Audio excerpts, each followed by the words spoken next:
footage has been released of the Asiana Boeing 777 crashing in San Francisco in July. 3 people died. More than 180 were wounded in the accident. A hearing into the crash has revealed the pilot was nervous about landing the plane manually. This newly released security camera video shows Asiana Airlines Flight 214 crashing last July in San Francisco. Now we know more about what was happening inside that cockpit. It's clear the plane was descending too quickly, and today we learned one of the pilots realized it.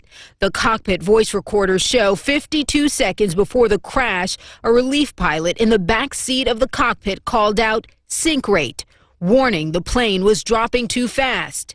"Yes, sir," the pilot flying responded, and that warning was repeated 2 more times, once in English and finally in Korean. The pilot at the controls, Lee Kang-kook, was a trainee on the 777, but had substantial experience in other aircraft. He told investigators he was not confident in understanding how the plane's auto-flight system worked and felt he should study more. He also said it was difficult and, quote, stressful to land the plane visually without an instrument approach to guide them. But he felt pressure to do it because other pilots were.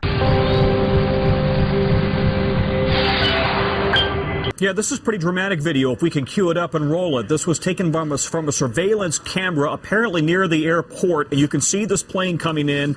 And watch what happens, dramatically coming down and hitting the seawall, then a cartwheel down the runway before it slams to the ground. As you mentioned, a total of 3 people killed, one of whom, of course, was that teenager killed by a responding fire engine who didn't see her buried in the foam and ran over her. So this NTSB hearing today is really very much about why the crew of this flight failed to notice that their airspeed had dropped, why they expected the auto throttle system would work that monitors airspeed, but they turned off autopilot. Why did they think that would work?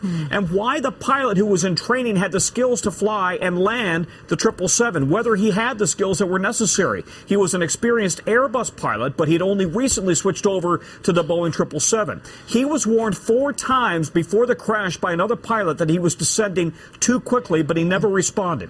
Today, the Korean Pilots Union suggested that Boeing's auto throttle speed monitoring system had a design flaw because it disengages when the pilot goes off autopilot to fly manually. But Boeing said this is a common auto throttle system. It works perfectly well. It worked well that day. Ultimately, said Boeing, pilots have to fly their own airplane. They have to watch their own speed settings. There's also an interesting Korean culture issue here.